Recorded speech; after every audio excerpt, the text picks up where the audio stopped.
Falcon and the Winter Soldier keeps on getting crazier and crazier by the minute. I mean, we do more analysis and more analysis of these episodes, and we find out crazy, crazy parallels to the comic universe with the cinematic universe. Spoiler warning ahead, if you have not seen Falcon and the Winter Soldier episode 1, what are you doing? Click off this video, watch it, come right back and watch these theories because we have some for you today. The Flag Smashers are completely introduced into this crazy series. We have so many theories to talk about, whether they're mutants or super soldiers, because we saw some sort of human enhancement because these guys were jumping off buildings with no harm. They were throwing and kicking people feet out of the air, and we saw some crazy, crazy feats. But right now, this episode is focused on the Flag Smashers. Welcome to Breakdown Banter, where Sam and I will be breaking down everything you need to know about Falcon and the Winter Soldier and the Flag Smashers.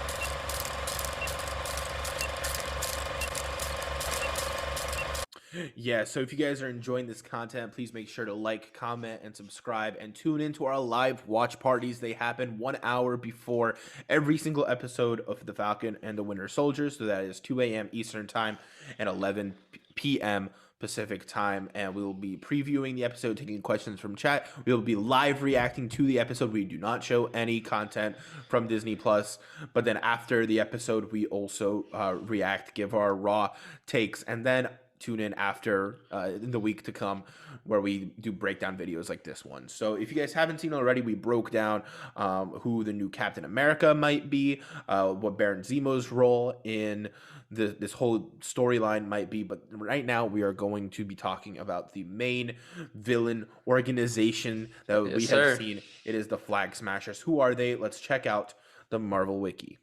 Well, first of all, the Flag Smashers in the show that we've already seen are less comic oriented because in the comics we see the Flag Smasher is a singular person, but this is the Flag Smashers, and this I see a lot of parallels with the group Ultimatum. We'll get that into that a little bit in a second here, but let's focus on the group that we know from the comics right now, Sam. So take us away. Yeah, so the Flag Smasher, like you said, it's a single character. It's Carl Morgenthau. I hope I'm pronouncing that right. He is described as a freedom fighter whose goal is to liberate Earth from the oppression of national rule. Sounds familiar?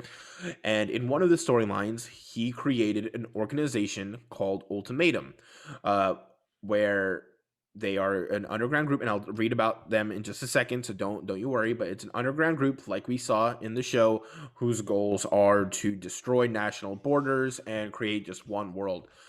One storyline. A group rather than a person. Yeah, a group called Ultimatum. But in my opinion, and in Jonathan's, probably the MCU just said Ultimatum is a little cheesy. We'll just use Flag Smashers as the title of the whole group, not just the one individual who created it. In one of those storylines, Flag Smasher hijacked an airliner and held it hostage, demanding Captain America surrender to him. Cap tried to talk him down by agreeing with the vision of world peace, but disagreed with his methods. Cap was forced to take him down with the help of S.H.I.E.L.D. Yeah. By the way, when it says Captain America, that's not Steve Rogers. Captain America was John Walker at the time. Oh, yeah. We get to see... If you guys haven't seen it already, we broke down who the new Captain America is, and spoiler warning, we think it's John Walker.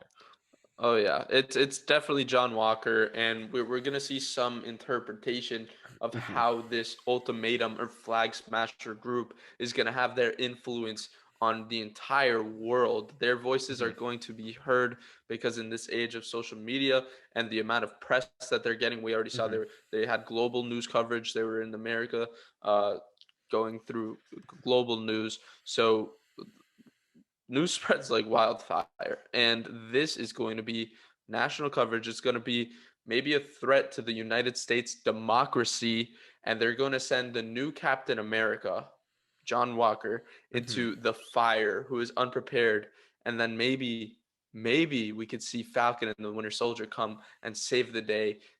You know what would even be cooler? If they don't even get the recognition for it. That would sting, but it's so probable that they're just going to say the new Captain America did it. And he's going to be like this new Mysterio character. I keep on saying that. Hmm. that we see him in the public eye as this great moral figure, and in reality, he's not. I feel like he has something to do with the Flag Smashers. I don't trust him per se. Maybe, just maybe, he's in ties with this organization, and that's where they get their enhanced abilities from. Super Soldier Serum or Yeah. mutants, Sam. We could talk about mutants for a little bit too, unless we want to focus a little more on the wiki for a second. But I feel So like the we have a big pretty thing good that I segment. wanted to focus on, this is just a different wiki page, but it also lots of really great information here. So in the comics, Ultimatum, which stands for, then let's just laugh at this for just a second, the Underground Liberated, totally global army to unite mankind. I'm pretty sure we could see why the MCU did not go with that name. Although Yeah. that's really funny for a comic book, that for a series that's trying to take itself a little more seriously, we can see why I didn't go there.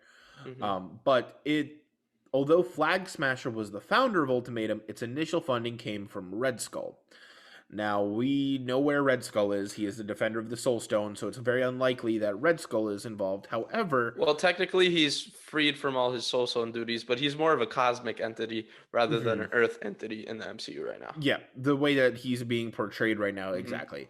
However, we have a substitute because a lot of times the MCU likes to kind of do a little switcheroo of which character does what role, but then still tell a very similar story, and that is Baron Zemo. We broke down our entire theory of how he could be involved in another video, so check that out. But going a little more in depth with this group in particular, there's the chance that these are either Inhumans or super soldiers Oh yeah. who are being given this by Baron Zemo to just create chaos and allow him to be installed into some kind of role of power. So in that video that we discussed, make sure to go check it out. Zemo's role in Falcon and the Winter Soldier.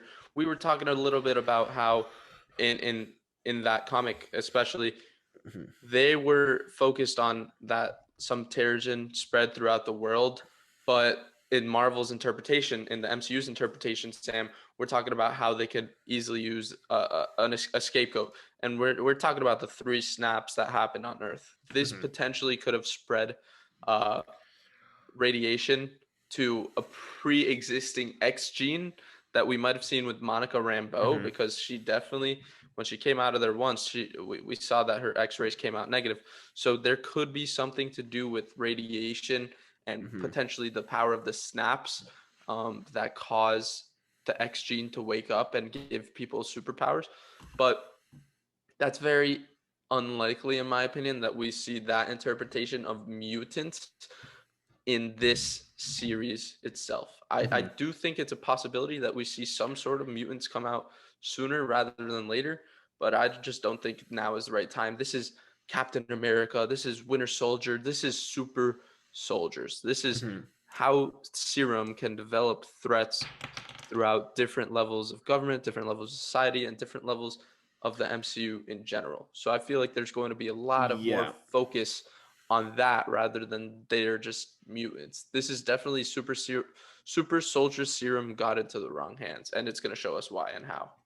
Yeah, I think so too. Although I'd love to go down the rabbit hole of this is how they're going to introduce the X-Men and Fantastic Four into the MCU. And I mean, we do know rumors that apparently by the end of the 6 episodes, 3 Marvel entities will be teased, set up, introduced. We know Inhumans is coming. We know that they have acquired the rights to X-Men, Hmm. Fantastic Four, all of that. So eventually we will see a setup. How that will happen, we will be theorizing way more in depth in another video. So stay tuned for that. But as much as I'd like to go down that rabbit hole, I don't think that's where this is going. Captain America and all of his properties, because at the end of the day, this show is still a Captain America show. It's how his 2 sidekicks are now dealing with the role of being Captain America, 100%. or struggling to become Captain America now that someone else has taken the mantle. Get the mantle back. Yeah. So Captain America has always been more grounded in realism. Winter Soldier, like that whole movie was just about like it was a spy thriller. There was Hmm. no cosmic nothing, even though they just fought the Kree army. It was just a totally realistic, grounded movie. Yeah. Even Civil War, the main bad guy, Baron Zemo, the same one that we're predicting we're going to see here. It was a very on Earth, realistic, like no superpowers kind of plot. So I think that's what we're Psychological going to see. manipulation Hmm. rather than physical Yep. manipulation. Now let me pose this question. What good is a Captain America if the Flag Smashers are successful and there no longer is America? There is a Hmm. world without borders is their goal. They're trying to, get rid of nationalism in a sense. And we're going to see the struggle that this is going to spread.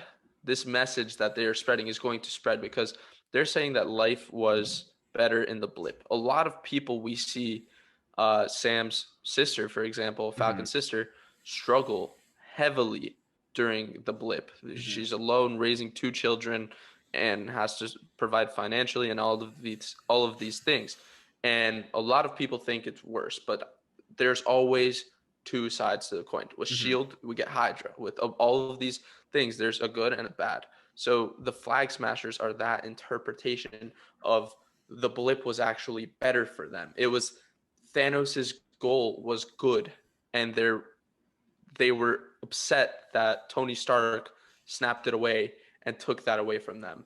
So I feel like the Flag Hmm. Smashers could be like Thanos worshippers, if you want to say that their his goal was kind of to change the world, and they were happy with it. Yeah, I think what's fantastic about the Captain America series as a whole, and I'll just relate this to Civil War, is how they explore these really philosophical questions. For example, in Civil War, it was freedom versus safety, Hmm. right? And they do it in a very one theatrical superhero way, and one in a way that's actually nuanced to both arguments, right? Now we look at this, oh, it's a terror group. They're trying to burn down the borders, and our hero is Captain America. That's who we've Yep. been following. But hopefully, and I trust the MCU because I think they've done a great job with it so far, they provide the nuanced approach. It's not just one side is right, one side is all wrong.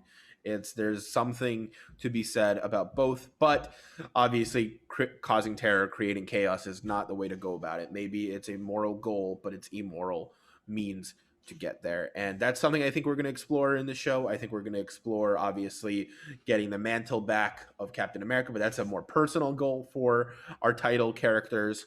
It should be a fun, wild ride. And thank you Oh guys yeah. so much for joining us on this wild ride. Tune in, like I said before, to our live stream and all of our theories, predictions, everything coming on it after that. And we are expanding out even past the MCU. We're going to be talking about Snyder Cut. We're going to be talking about all the other awesome entities outside of just this world. But we love the MCU, so we're going to be Hmm. talking about it as much as we can get our hands on. So again, like, comment, and subscribe if you enjoy, and we'll see you guys next time.